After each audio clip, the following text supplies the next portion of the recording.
What's up, everybody? Just want to take a quick second and let people know that I am self-supported. I now put all of my episodes on Substack for paid subscribers. I put them up early, and then 24 hours later, I release them to the public on all my platforms. I also have Venmo, PayPal, Cash App, Buy Me a Coffee, Zelle, a P.O. Box, and Locals, Patreon. And all of these, all of the links are in the show notes of every single episode I put out. So look forward to continuing to, provide great conversations. And thank you all for your continued support.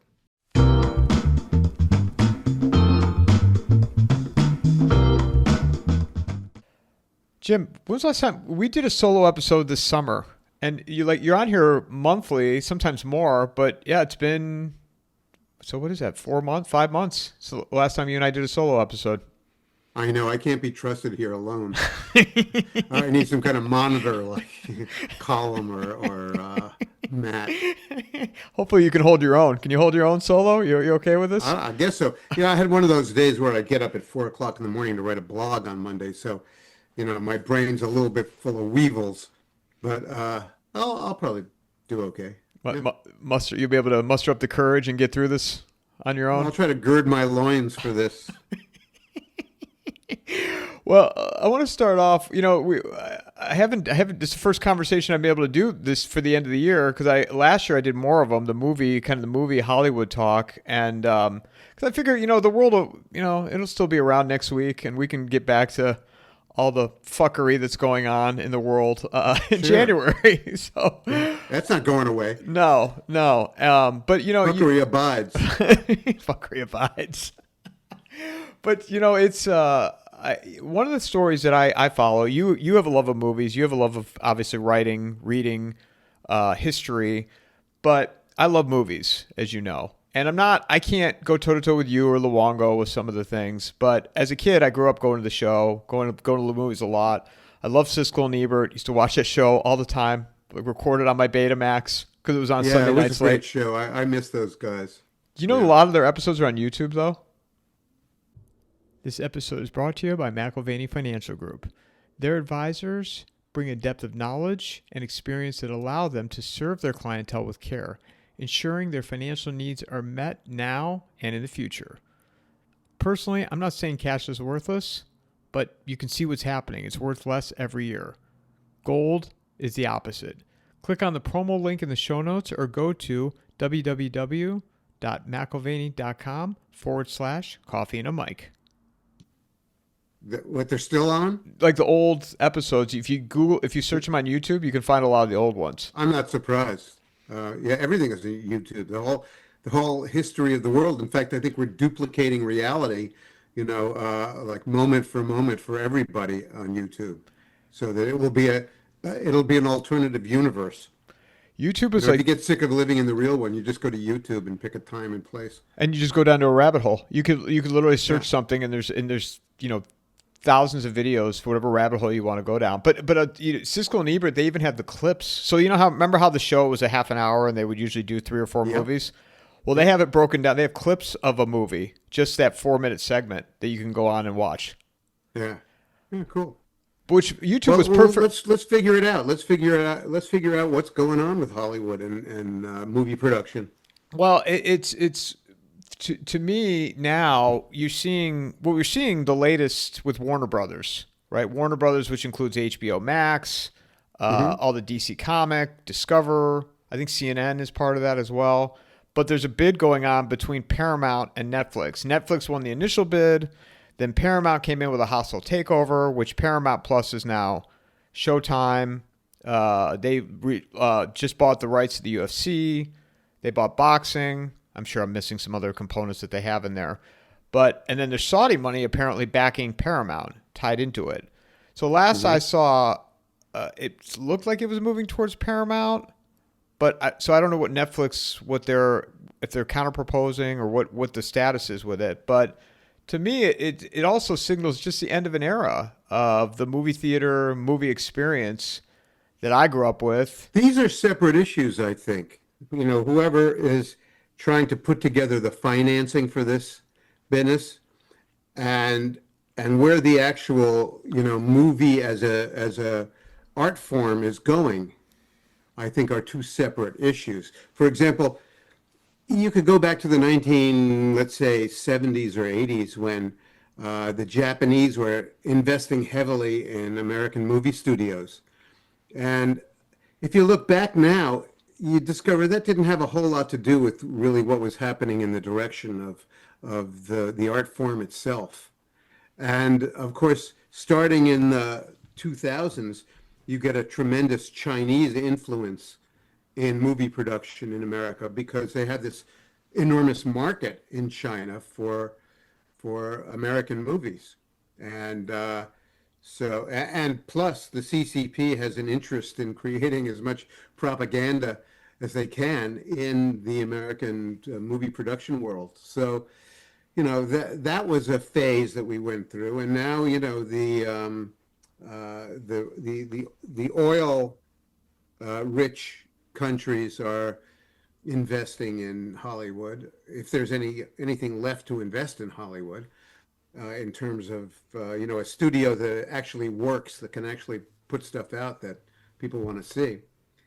So, I think it has much more to do with the political failure in California and the technological things that are going on in visual and sound recording and computer graphics and artificial intelligence and all that stuff that is going to affect the way movies get made. Also, people really seem to have a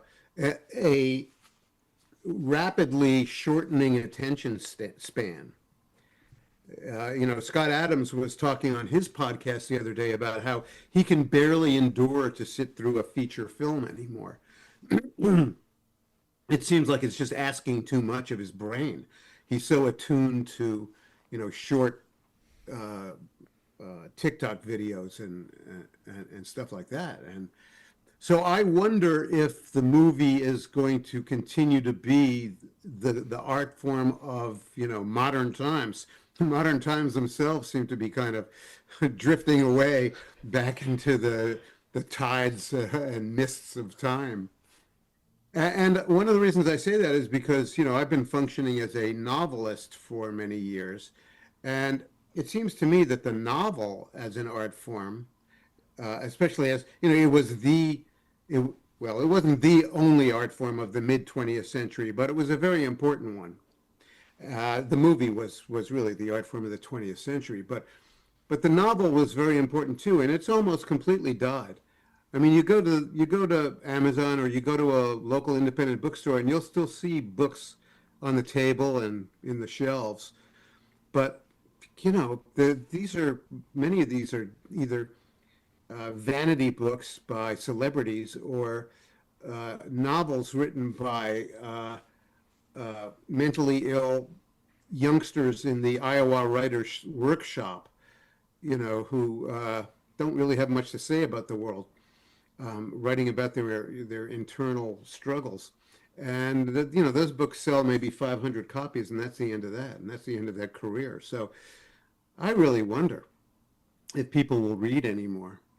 I happen to like it, and I've kind of gotten myself back into it. About a year ago, I started reading the work of a fairly new guy on the scene named Amor Towles, T-O-L-E-S, Towles, Amor Towles. And he sounds like a foreigner, but he's actually, I think, a Boston Brahmin. And he's best known for his book, A Gentleman in Moscow, which was turned into a Netflix movie or series. It was a series. I haven't seen the series, but I read the book. And it was a marvelous book. It's beautifully written. And I read two more of his books. A book of short stories called Table for Two, and another novel called The Rules of Civility, which was set in the 1930s in New York City. And he just does a marvelous job of carrying a story forward and really sculpting characters that are absolutely believable and in many ways charming, which is important. But I don't know of any other contemporary novelist who really matters that much. Jonathan Franzen kind of did about 10 years ago. I don't know what's become of him. And I don't know, it's pretty sparse out there. So the movies themselves now seem to be severely challenged. Theatrical exhibition of movies, which is to say a cinema, is dying. Uh, we have a cinema in Saratoga Springs that was built about 8 years ago in a new building, and it's like a 12-plex or something. And we go there once in a while because we're older and we're accustomed to going to the movies and we like sitting in a movie theater. But we're always the only ones there. And I don't understand how these movie chains, in this case, it's the AMC chain. I don't understand how they can carry on. It's like totally, it's like there's no business, there's no traffic. And meanwhile, they're trying to make up for that by selling popcorn at $32 a pop, for a big box of popcorn. It's incredible.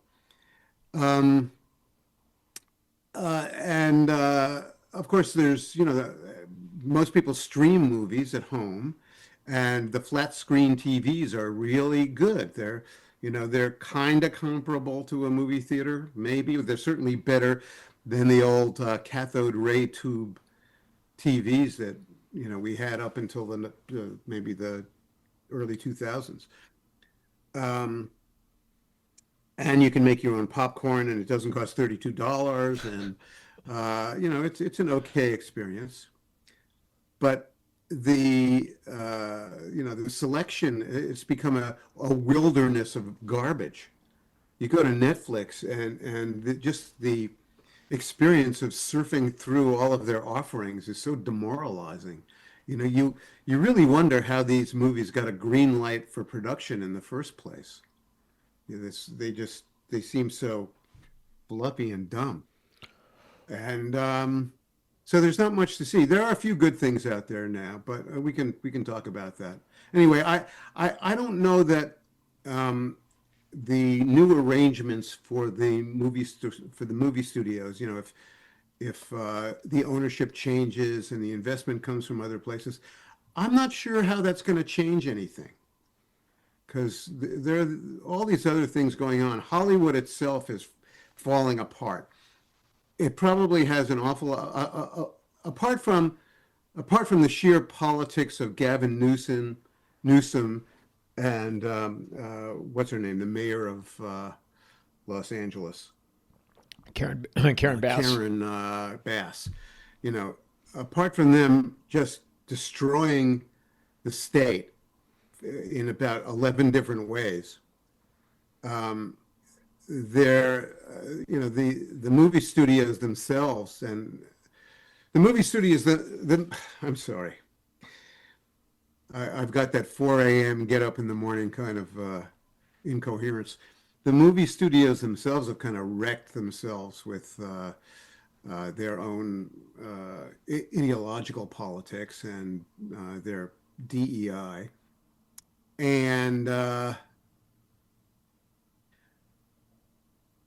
the other thing that's going on is that the unions, the trade unions for the technical movie people have become so ruinous that it's almost impossible to make a movie economically in Los Angeles anymore.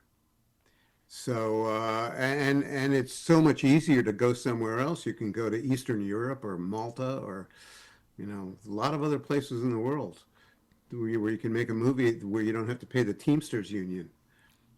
And so that's a big problem. And what we're basically seeing, the bottom line is that people are moving out of Los Angeles and the movie industry seems to be moving out. Production is really, really down. Um, uh, there's very little work for people there at the moment. Whether it can come back is a big question.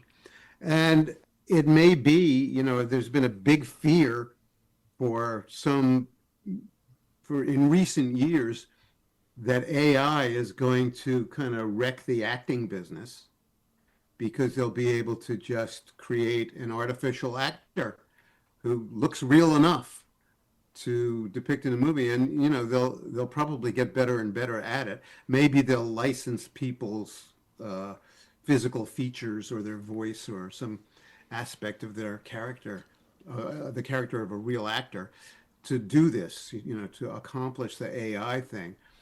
But that what that means is that the actor will get a licensing fee, and he won't get $20 million for being in a Marty Scorsese movie. I think they're already doing that to an extent because I know in some of the Star Wars, some of the older Star Wars movies over the last 4 or 5 years, they've taken some of those actors that died in the early '80s and recreated their images to put those characters in. I know you're not into that stuff, but Can you turn your volume up? yeah. Oh, you can't hear me? Yeah, How's that? Better? you have to say more. Oh, testing 1, 2, 3. Can you hear me now? Yeah, it's a little better. All right. So I'll speak up a little bit. But Okay. but no, one of the things that I've noticed too is, I mean, I did a tally how many times I went to the movies this year, Jim. Yeah. Twice. I went twice. Yeah, I think we maybe went 2 or 3 times. But And offhand, I only remember one of the movies we saw. what'd you see? We saw the Bruce Springsteen movie, which was just a downer. It's a movie about a guy who's depressed. Ugh, who wants to see that? The kid who played him wasn't too bad, and there were some elements of the movie that were interesting enough, but on the whole, it was just about a guy moping. Those movies seem to have more value when the artist is dead. I don't know why they release them while they're still alive. Like the Queen The movie. Dylan movie was good from last year. I didn't see it. Oh, it's a very good movie. Yeah, Well, Timothy Chalamet is really quite good in it. Worth seeing. I'm surprised. Well, maybe not. I don't know. Maybe you're a different generation. yeah, I mean, Bob Dylan. He resurfaced in the '90s with the MTV Unplugged. That was kind of my first Yeah. introduction to him when they had all those bands from the '70s that kind of resurfaced the MTV and VH1 era. But man, I'll tell you, it's with the movies today that they put out, they're all so fucking long. They're all 3.5 hours. Like the new Avatar. Not that I would go see that. It's almost 3.5 hours long, I think. Yeah. Well, they're competing with the Netflix series that, if you add them up, they run for like 10 hours a season. And then by the time you're done with 3 or 4 seasons, you've got what? You got 40 hours of story. So I guess they feel they really got to deliver. I don't get it. So you and I talked about some movies that I should watch. And now the first thing I look at when I go watch a movie I've never seen before, I'm like, what's the Yeah. runtime? What's the runtime on this? Uh-huh. And we talk about the Coen brothers. I know those are your favorite director, favorite writers. And I put Coen brothers and Tarantino to me now are in the same category. I've never seen a movie from either one of them that I didn't like. Uh-huh. I've seen Tarantino wise, there's only one left that I have. I've seen everything but one of his movies. Yeah. Hateful Eight. Yeah, I didn't like that movie. Oh no? No, I didn't. It was a hateful movie. Did you any of his other movies that you didn't like? Yeah, I didn't like Kill Bill very much. I kind of admired Inglorious Bastards. I really thought Pulp Fiction was fantastic. And I liked Once Upon a Time in Hollywood very much. I thought it was an excellent movie. And very sad. It had one of the, about the most satisfying ending of any movie that I've seen in a long, long time. But that's because the characters the villains in the movie really got it at the very end, and they got it really hard. Reservoir Dogs you didn't like? I did see it. I wasn't entranced with it. I thought it was well done for what it was, but it was, it was kind of icky. Yeah, I look at his body of work, and I'm not comparing the two because they're different filmmakers. But with Tarantino, there's just some iconic moments in each one of those movies. Some movies, I like the body of it to the point where I'm like, oh, that movie is really, really great. Like Once Upon a Time in Hollywood, was phenomenal. I would put Pulp Fiction probably at the top if I was going to rank them. Sure, I would too. Once Upon a Time, I'd put second. Third, I'd probably, I don't know, it's a toss-up. Inglourious Basterds was really good. Django, I would not put third. I liked it. I detested that movie. What was it? Django Unchained. Django Unchained. Chains. Horrible movie. And just absurd, preposterous, stupid in every way. It's hard to understand how a guy who could make a movie with such subtlety like Once Upon a Time in Hollywood or Pulp Fiction could turn out such unbelievable trash like that. But I don't know, it's a side of his personality. I just don't get it. It offended me, especially from a historical standpoint, because its depiction of time and place was so stupid. Yeah. It's like he didn't understand American history at all, except for maybe a little costuming. What about Jackie Brown? Jackie Brown, was that his movie? Yeah. Jackie Brown with Pam Grier. Yep. Well, that's a real old one, isn't it? And that was right after Pulp Fiction. Huh. Well, it was kind of a subtle movie, I think. It was, compared to his others. It was not one of his extravaganzas. It was pretty low key. I think it was good enough, but it didn't blow me away or anything. Yeah. That's how I felt about it. And it hasn't been that long since I've rewatched it. And at the time, because I was in college, and I remember thinking people were panning it because he went from Reservoir Dogs to Pulp Fiction to Jackie Brown. It didn't have that action off the wall like Pulp Fiction did.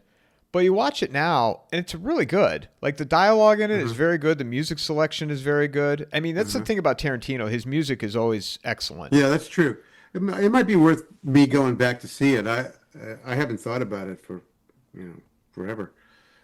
He also wrote the scripts for True Romance. That was the Christian Slater movie? Yep, and Patricia Arquette. A very old movie. It's like 30 years old. Tony Scott directed it. Uh-huh. Yeah. That was a pretty good movie. Over the top. Yeah.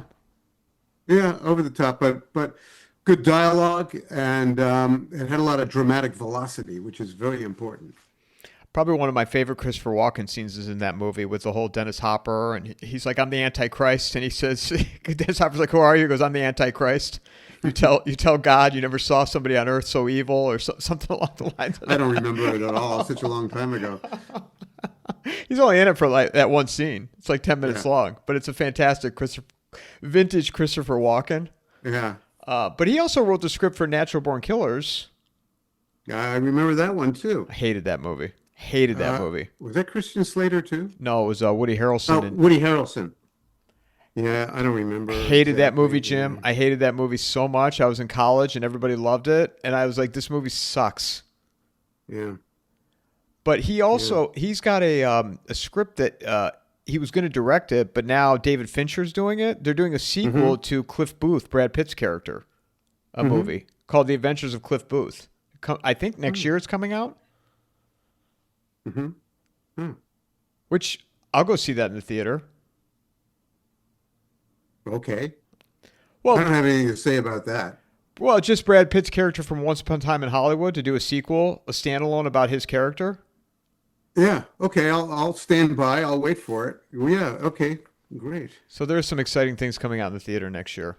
Now, where now my experience with my Coen Brothers portfolio is now widened because I watched Oh Brother, Where Art Thou? And I watched Miller's Crossing. Oh, you hadn't seen Oh Brother, Where Art Thou? No, and then I started. What's the first film that they directed with? I started it actually last night. Blood Simple. Yeah, I didn't get all the way through it. I got like 45 minutes left to watch of it. Oh, huh. I fell asleep, which I didn't realize Frances McDormand was in that because she married one of those. She's married to one of those brothers. Yeah, that was when she was still rather. She was quite a cutie back in those days. So Miller's Crossing. Okay, let me back up a second. When I watched, Bracken had me on assignment watching movies, and I'd never seen maybe I share this with you. I'd never seen first he had me watch Ford versus Ferrari, and then I went and saw F1 in the theater, the Brad Pitt movie. And he goes, after that, go watch the Eastwood spaghetti westerns, which I had never seen. Fistful of Dollars. No, not your thing? Well, I remember when they were brand new and they came out and they seemed kind of stupid, but they had a kind of iconic stupidness that people really loved. What about Once Upon a Time in the West? Uh, I I know the title, and I just remember not caring much about that movie. Didn't do anything for me. So that was Sergio Leone's fourth Western with Charles Yeah. Bronson, Henry Fonda, Jason Robards. So the first 10 minutes of that movie, there's only five lines of dialogue or so. And when I watched it, I didn't know anything about it. I just put it on. All the Eastwood ones too. And Ford vs. Ferrari for that matter. But Once Upon a Time in the West, the first 10 minutes after Bronson does his dialogue, in the exchange between him and the other cowboys, I'm like, my God, this is amazing. So now, Well, maybe I'll have to return to that too. I don't know.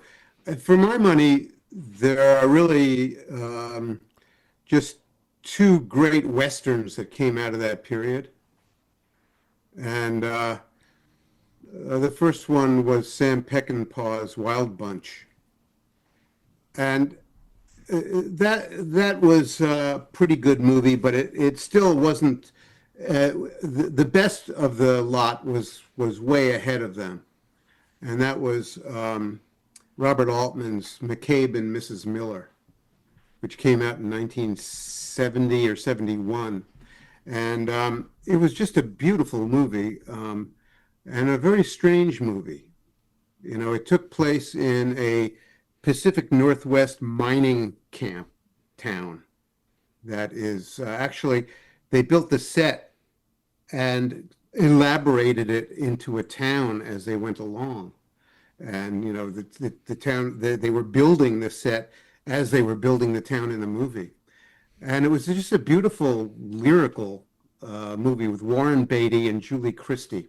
Warren Beatty plays a card shark who comes to town, and he seems to be hiding out from people who want to kill him. And he starts a whorehouse, and it turns out to be quite successful because he joins forces with a woman who's a prostitute who is a good organizer, played by Julie Christie, and that's Mrs. Miller, and she becomes his partner in this brothel in this little town, and it's a very complex little relationship, and the villains who step into the movie are very, very strange guys. And the last third of the movie is kind of the villains are hunting down Warren Beatty in a snowstorm. And it's a fantastic scene. It goes on for quite a while. And so that's one of my favorite movies of all times. McCabe and Mrs. Miller, when did that come out? 1971. Was it a serious or was it a dark comedy? Absolutely serious, but there are some funny moments in it. And it has a great cast, and the photography is beautiful. Everything about it is beautifully done. People complained about Robert Altman's movie making style. He would do things like record all kinds of background conversations going on in a scene so that the dialogue would seem to float in and out of all of the stuff that's being spoken by other people in the scene. But you do get it, and it had a reality. It was able to convey a kind of reality that was really outstanding. Anyway, that was my favorite movie of that period. Had Warren Beatty become Warren Beatty, or was that the movie that put him on the? No, Bonnie and Clyde put him on the map, but it was a wonderful role. He did it really beautifully. What about the? Then we'll get to the Coen Brothers stuff. What about some of the modern day westerns like Unforgiven or? Well, Unforgiven was okay, but it didn't really ring my bell that hard. I don't know. It it was okay for me. I know people think it's the iconic movie of the era for westerns, but I wasn't that crazy about it. Yeah, the Coen brothers to me, Miller. So okay, so getting back to Miller's Crossing, first, I don't know, minute and a half, I'm watching it. Yeah. I was like, I'm already into this, and so I ran this morning, and I looked up the soundtrack, to pull up so I could run to it. I literally ran. That was what I ran to this morning. Just Yeah, it's a repeating. magnificent soundtrack by a guy named Carter Burwell, who does who's done, I think, most of their movies. Well, that's what I was going to ask you, and I didn't bother to look it up because usually with these big directors, they partner with somebody and then they do all their music. Because it sounds like Fargo. That must have been the guy that did Fargo. I think he did. Yeah, and the theme of the of Miller's Crossing is from an old Irish air called "Lament for Limerick." And it's just a beautiful, it's the movie's about Irish gangsters in a Midwestern city, unnamed, in the 1920s or 30s, and the soundtrack's beautiful. And the great scene in the movie where, gosh, John Turturro. no, not John Turturro, the guy who plays the head gangster. Oh, Albert Finney. Um, yeah, when Albert Finney is going to bed in his mansion, he's like the head Irish gangster in this town, and his home is invaded by his rivals, and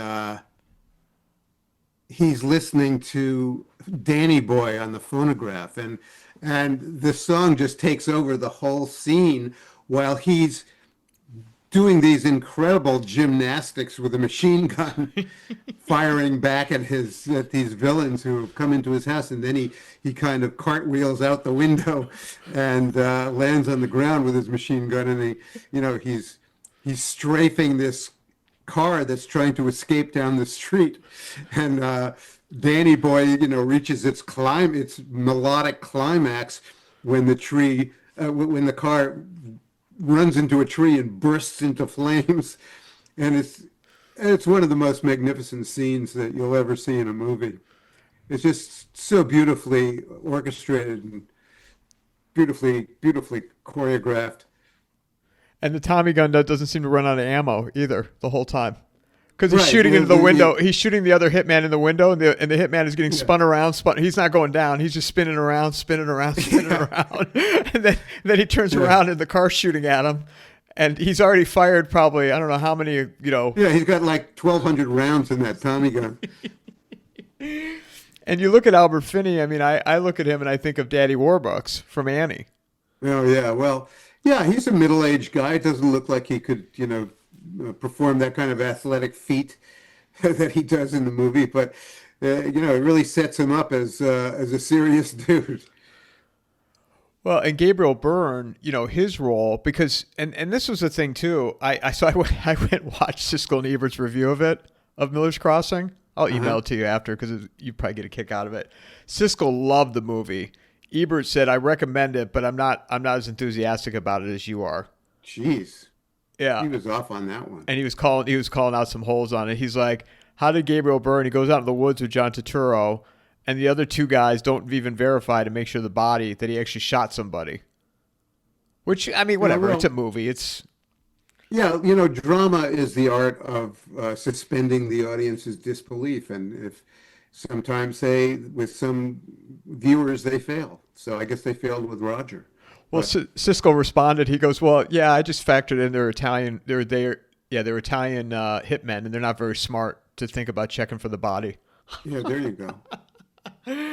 But when he's walking through the woods like that, and John Turturro is begging for his life, that was that was incredible. Yeah, it's an amazing movie. So overall, you liked it, huh? I liked it a lot. I need to go back and rewatch it because there were things that I missed. Yeah, Like Steve Buscemi's role. I mean, it goes how far he goes yeah, back yeah. tied to the Coen brothers. Yeah, that movie was made, I think, in 1992 or something. Is that right?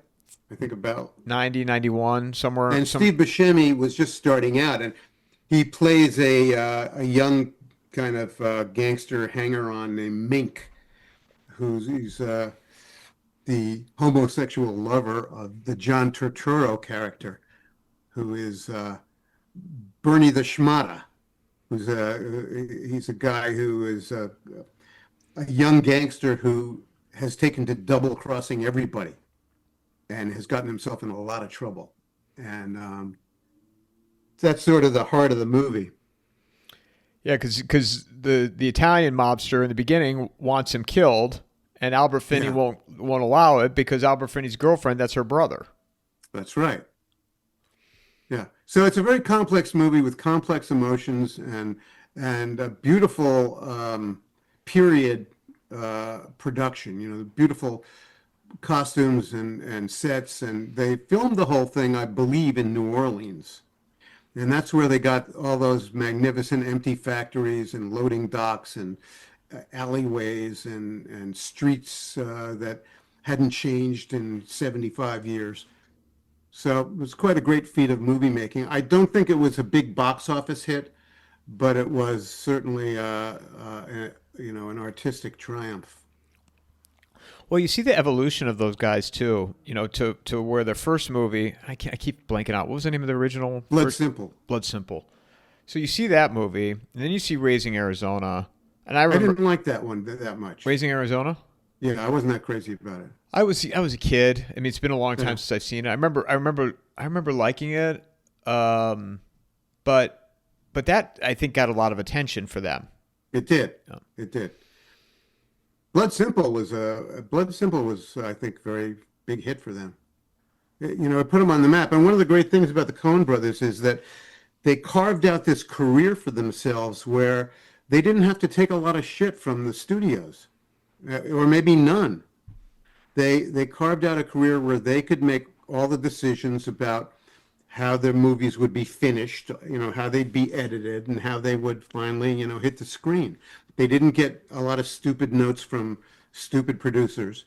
And they really steered clear of most of the pitfalls of movie making in Hollywood. And that is one of the things that allowed them to do such great work. I also appreciate their creativity and how they went different area. Like they didn't stay in one lane, right? Like they No, went no. different They're all over periods. the place. Did you like Big Lebowski? I love The Big Lebowski. I've seen it about 3 or 4 times. And yeah, it's a magnificent movie. I love the Big Just Lebowski. fantastic. But I also like their version of uh, the cowboy movie with True Grit. True True Grit. Grit. Yeah, Saw it in the theater. Haven't I've only seen it that one time, and I remember liking it. I that's a remember magnificent movie. I liked the Yeah, John Wayne version. Did you like the original? I didn't like the John Wayne version. And then after that, I read the book, and the book is also a really fantastic piece of just prose writing. It's great. The way that guy created his version of the vernacular language of the time and place. Arkansas in the late 19th century. He just did a fabulous job of creating a vernacular language that was believable and poetic and lyrical and funny. And the Coen brothers were smart enough to go with that. They didn't do that in the John Wayne version. They stupidly ditched it. And the Coen brothers went with it, and it works so beautifully. That wonderful scene where Jeff Bridges playing the bounty hunter, Rooster Cogburn, is testifying in court early in the movie. It's a big set piece. Runs for about 10 minutes at least. And the language in that is just astonishingly funny and beautiful and complex. And so the whole thing is really a triumph of movie making. And of course, there's Oh Brother, uh, which I first saw in Barcelona around the year 2000. Oh Brother is about these three buffoons who escaped from a chain gang in Mississippi in the 1930s. It's George Clooney and John Turturro and I forget the name of the third guy. And they're on the loose, and they have a series of adventures that are loosely based on Homer's The Odyssey, and I saw it in Barcelona in Spanish, and there were no subtitles.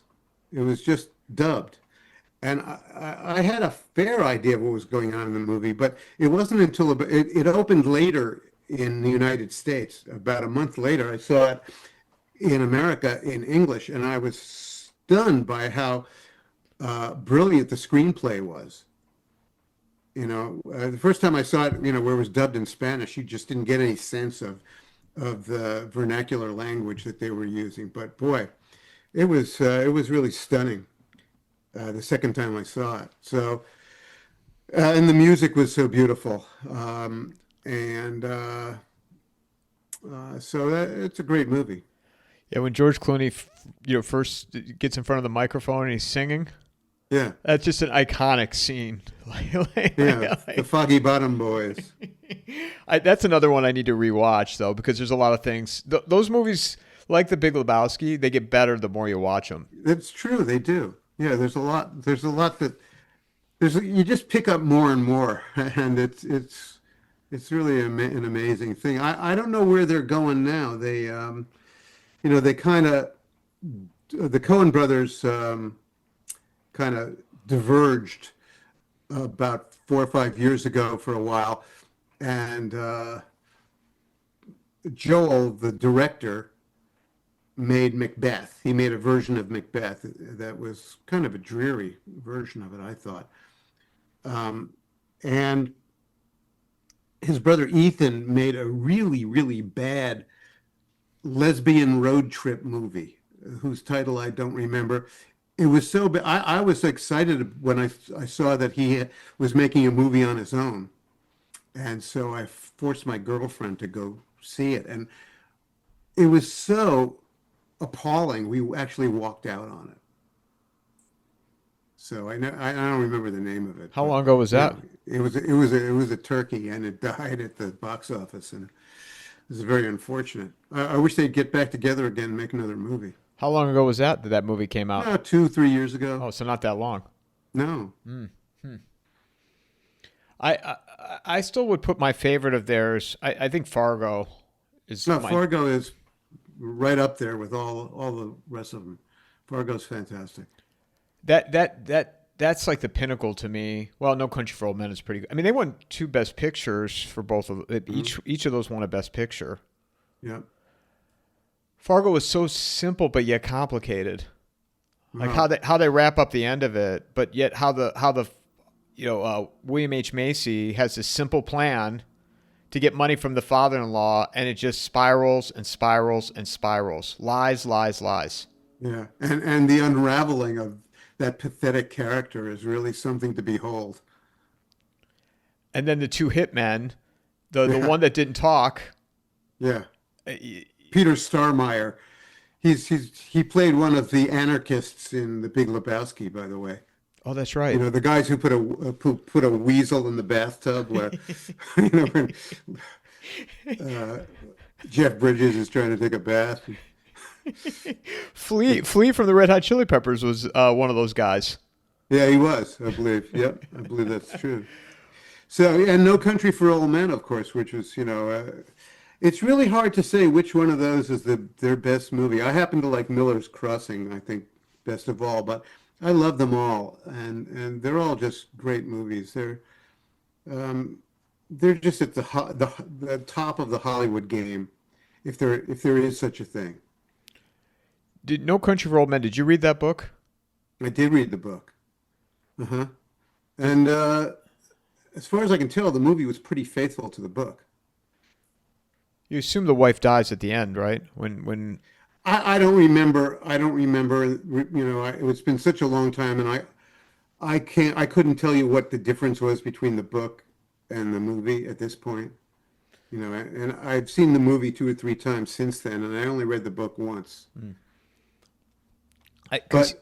Remember he checks his shoes when he walks out of the house, and that was always his thing. He didn't want to get blood on his shoes. Yeah.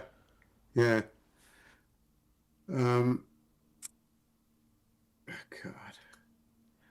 One of these days when I get little sleep, I have trouble remembering names. Who was the author of No Country for Old Men? I I could look it up forget. while you're doing Is that. it? The Yeah. one of the things that I also with that movie is the fact that it starts off all about the money. Uh-huh.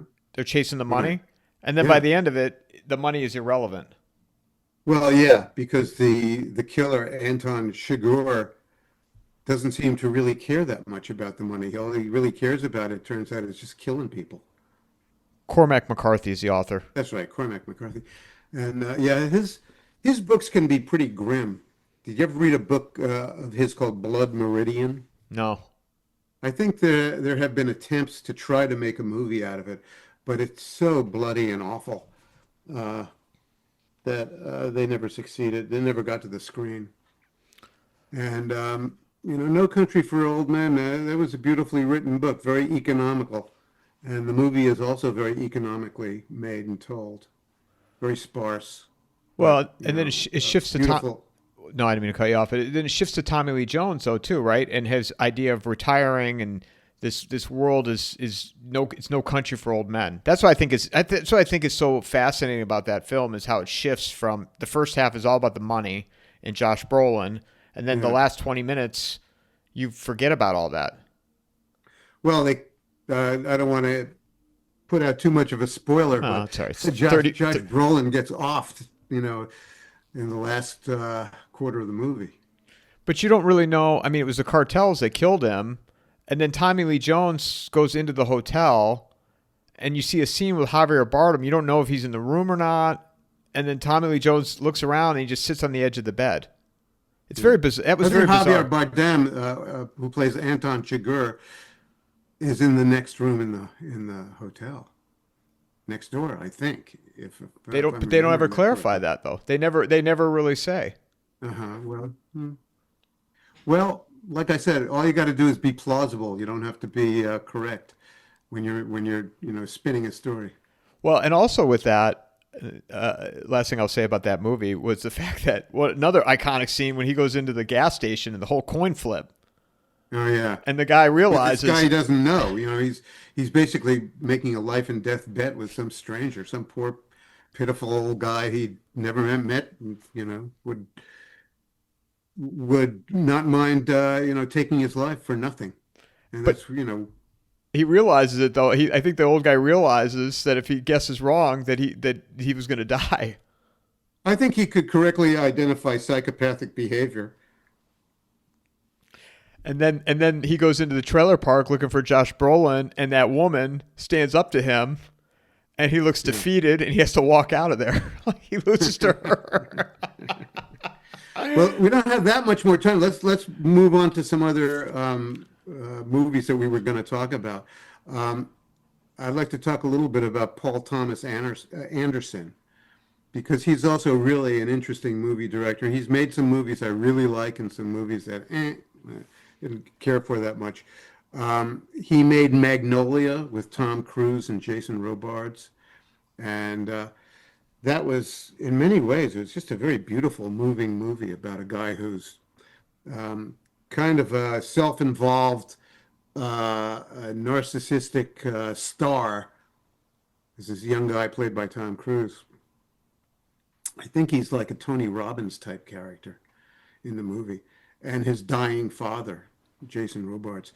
And one of the great things of the movie is the music. Did you see it? I have not seen that one. Oh, okay. Well, we'll move on Boogie then. Nights. I saw Boogie Nights. Yeah, yeah. Boogie Nights was. I mean, you have to be able to take, you know, pretty much, mainstream porn because it gets pretty spicy. But it's a real good movie and fantastic character development. And it was Mark Wahlberg's first big break as a dramatic actor, and he did a great job. And now he's like a major Hollywood star. He's in another one of the movies that we put down, which is The Departed by Martin Scorsese, which was a movie about the Boston mob and with Jack Nicholson playing the part of what was the name of that gangster? Well, Can't I remember the can't name of remember it. But any names today at Matt all. Damon, Martin Sheen, Mark Yeah. Wahlberg, Alec So Baldwin. um, Jack Nicholson is playing this iconic Boston gangster, and Mark Wahlberg is a police detective, and he's a very salty character, very Boston. And Mark Wahlberg, of course, started out as a kind of a Boston gang kid himself in the South End of Boston, which is exactly the same. This is the setting of the movie, so he's come full circle in an odd way. And Matt Damon plays a very earnestly crooked cop, and Leonardo DiCaprio plays a very earnest cop who kind of gets the shaft. And there's this tremendous tension in the movie between these three young men and what they're about in relation to the big gangster guy, and that's a magnificent movie. Um, Getting back to Paul Thomas Anderson, he famously made There Will Be Blood. And I never understood the critical reception of that movie because it got great reviews. It was really lauded as a great movie. And, Daniel Day-Lewis played the main character, and the main character is an early 20th century oil man in California and carving out an oil empire for himself at the expense of his family. And Paul, fuck, here I go again. Paul Dano plays a young man who is kind of training up to become an evangelical preacher. And I just did not understand that character and the way that Anderson used him in the movie because he was quite remarkably undynamic for for somebody who's coming into being an evangelical preacher. He didn't really have any charisma, and the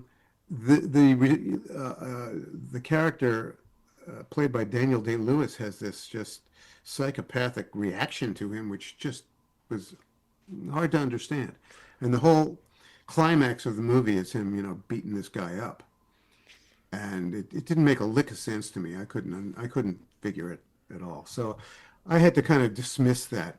But he went on to make some other interesting movies. He made a movie called The Master, which was ostensibly about the uh, the guy who started the Scientology cult, and with Philip Seymour Hoffman as the guy.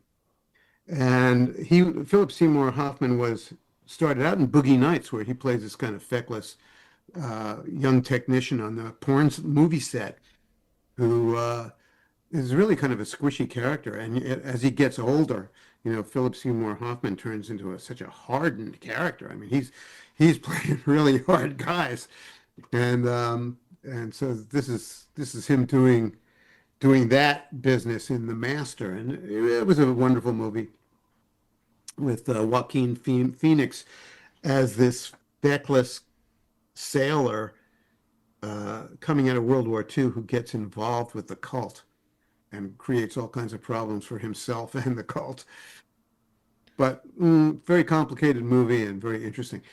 Oh, we left out one of the Coen brothers movies, which I really am. I'm crazy about this movie, Burn After Reading. I didn't see that one. Oh, you got to see it, man. It's fantastic. It's the Coen brothers CIA Washington D.C. movie, and it stars George Clooney and Brad Pitt and I think Frances McDormand's in that too, isn't she? Frances McDormand's in it, and it's about this feckless Hollywood, I know Hollywood, feckless Washington bureaucrat who just gets himself in an awful lot of trouble, and the CIA ends up kind of taking care of everything, and it. I think it's really an overlooked masterpiece. It turns up on cable TV now and again. I think HBO circulates it now and again, and it's really worth seeing. Are you going to watch one battle after another? The I'm kind of put off by it. I probably will now that it's moved to HBO and I can just watch it for free. But the idea of the idea of woke radical anarchists, kind of doesn't appeal to me. Yeah, I was all excited to go see it, and then I started seeing the reviews, and I talked to a few people who saw it, and they're like, "Yeah, nothing was positive." I'm like, and then it was another one that's 3 hours plus or something. It's a long movie, or close to 3 hours, Yeah, yeah, yeah. and I You just know what took the wind out of my sail. I have been enjoying. It's not a theatrical release, but we've been taking in the series Landman on Amazon Prime, I I guess. heard it's great. It's really good. Um, we just finished the first season, which is like 10 shows, but it was really great up until the last two episodes where it's about a guy played by Billy Bob Thornton, he has a kind of a pivotal job in an oil company where he's basically the fixer. He has to solve all the problems, and there's lots of problems between the Mexican gangsters who are, landing airplanes on the roads that go out to his drilling pads and mess things up, and all the problems he has with his crews and all this stuff, and the bankers and the owner of the company. This guy's got to solve a lot of problems, and Billy Bob Thornton is very droll in that role. It's really very good. But they bring on stage his ex-wife in the last three or four segments of the season. And in the last two, they really kind of go over the top with her. She's just she's such a piece of work that you can't imagine that anyone would want to spend 5 minutes with her. His She's literally pretty. ex-wife, is it Angelina Jolie or is it the No, character? no, it's not his Oh, real ex-wife. oh, It's the ex-wife of the character. oh. And she's real attractive physically, and for a woman of a certain age. But her behavior is just so awful. You can't imagine anybody wanting to put up with her. And anyway, it's been a wonderful series. We like that. I want to ask Haven't you. seen much else that I care for at all. Yeah, I watched Task. I just happened to put a show on, and it was 7 episodes of Mark Ruffalo. It was good. It was good. I liked the beginning of it, the first few episodes, and it kind of faltered off the last like two or three. Yeah. But enough that I was invested in it, so I want to see how it would end. I want to ask you though, what your take is on Scorsese. You like Scorsese's body of I work? think Scorsese's fantastic, and there's a new documentary about him on one of the streaming stations. I don't know whether it's Netflix or HBO, I forget, but it really covers his whole career, and he's just made one great movie after another for 40 years. Starting with, I remember when I saw Mean Streets, his really first breakout movie in 1973. And as it happened, I was a movie reviewer for a newspaper at the time. And I just thought, this movie is incredibly good. It's a beautifully made movie. And unlike anything else that was around at the time. And just such a believable depiction of, young Italian gangsters in New York's Little Italy. It's just a fantastic movie. And one of the weird things about that moment was either a few weeks or a few weeks or before or a few weeks after Mean Streets came out, a movie was released called Bang the Drum Slowly. And Bang the Drum Slowly was a baseball movie. And at the center of the movie was a guy who was a catcher. in the major leagues. And he was a Southern guy. He's a young Southern boy. And he was a very appealing character. And he was played by Robert De Niro. And, you know, I saw Mean Street. I think I saw Bang the Drum Slowly first. And I really admired the job that he did in that movie. I guess Michael Moriarty played the pitcher that he had this, you know, close relationship with, professional relationship with, because he was the catcher, who, um, uh, well, the catch of the movie is that the young ball player played by Robert De Niro gets cancer, and his career is cut short in a tragic way. And a lot of the movie is the relationship between him and the pitcher character as he's dying. And he just did a great job. But then, you know, like a few weeks later, Mean Streets came out where he's playing Johnny Boy, the young gangster. He's not even a gangster. He's just a street hood. And I just blown away that he could make that transformation from, you know, from playing a Southern cracker, a young Southern cracker, to playing this kid in Little Italy. And that was where you really began to notice that Robert De Niro had some chops. Now it's kind of sad what he's turned into lately, but that's another story, I guess. Yeah, it wasn't that long ago that I rewatched Goodfellas, and Yeah, that movie's just so. I mean, when Ray Liotta they walk down to the kitchen in the restaurant, and yeah, it's a one shot. Yeah, it's a long, I guess it's a steady cam shot following him into the Copacabana through the service entrance and all of the hallways and the kitchens and the chefs and the line cooks, and then out into the actual dining room and the performance room. And the camera never stops. You know, it's a famous shot. But that's, you know, that was kind of a stunt, and it was a great stunt. But it was not hard. It was not, hardly not the only great thing about that movie. the You know, whole it the was whole that whole movie the from whole beginning thing to was end. fantastic. We saw Casino a few nights ago, and that's also an extravagantly brilliant movie. Also, Al Pacino, not Al Pacino, Robert De Niro Joe Pesci. and Joe Pesci, and it's just a magnificent movie. Did you like The So Irishman? yeah, and then he comes along finally with The Wolf of Wall Street. So good. Yeah, Did you like The Irishman? I didn't like The Irishman. I didn't like The Irishman. I thought it was kind of sluggish, and I didn't really buy the computerized business they did with aging or with making Robert De Niro look, or attempt to make Robert De Niro look 30 years younger at the beginning of the movie. I really didn't buy it. I didn't like it. But, you know, all of these guys will, you know, they'll make a movie that, might be kind of unsatisfying, and then they'll come back with something that blows your mind. Um, in between a number of those movies, Scorsese made a movie called The Silence about, I guess, these guys were Portuguese missionaries, Catholic missionaries who went to Japan.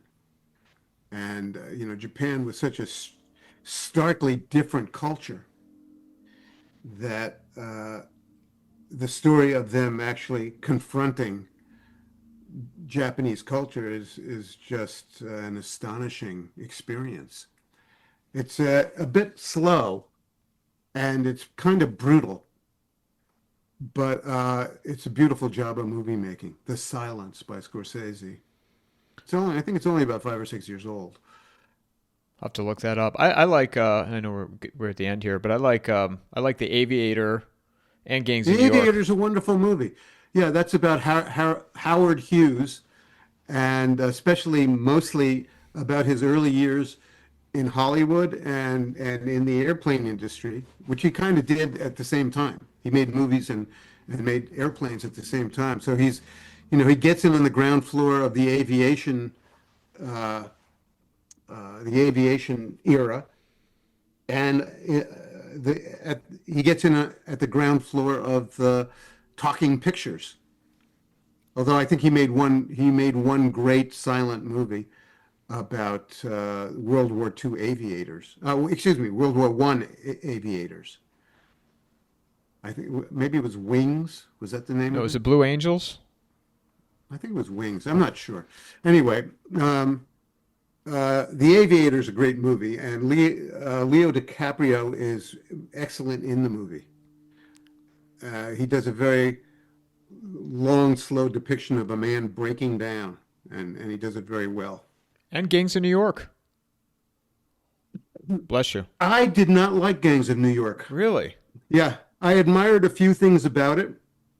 I thought that there were elements of the physical production that were striking, but there were also elements of the physical production that were really kind of incomprehensible because it was about all these um, Irish immigrants living in the lower Manhattan in the 1840s, I guess it was, or yeah, 1840s and so on. And he had them all living in what seemed like a giant termite mound. And it was hard to understand what that thing was that they were all living in. Was it an abandoned, what was it? And it was never explained. I couldn't understand it. But Daniel Day-Lewis was very interesting in that movie. He was probably the best thing in the movie besides the costumes. And the sets were pretty good. And it gave you a persuasive idea of the texture and flavor of life in New York City at the time. But the conflicts that he cooked up between the Irish people and the Native Americans, as they styled themselves, was kind of overwrought and histrionic. Bill the Butcher. His character's name was Bill the Butcher. Yeah, Bill the Butcher. Yeah, interesting character. Where can people find you, Jim? Well, I'm much more coherent on my blog than I am late in the afternoon on a day when I got up at 4 o'clock in the morning to write a blog when I can't remember anybody's name anymore. My blog is on Clusterfuck Nation on Substack and comes out every Monday and Friday at 9 o'clock in the morning.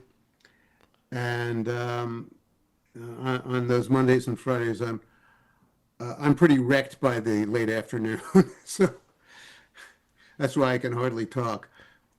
You want to let people in 26? What can we look forward to from Jim? Blogs every Monday and Friday. More Yeah, appearances I'm on going to keep Coffee and a on writing Mic. my blog, and things are going to get spicy, I think, in politics, which is mostly what I'm looking at right now. And I just published a novel called Look, I'm Gone. It takes place in 1963, the week of the Kennedy assassination. It's a comedy.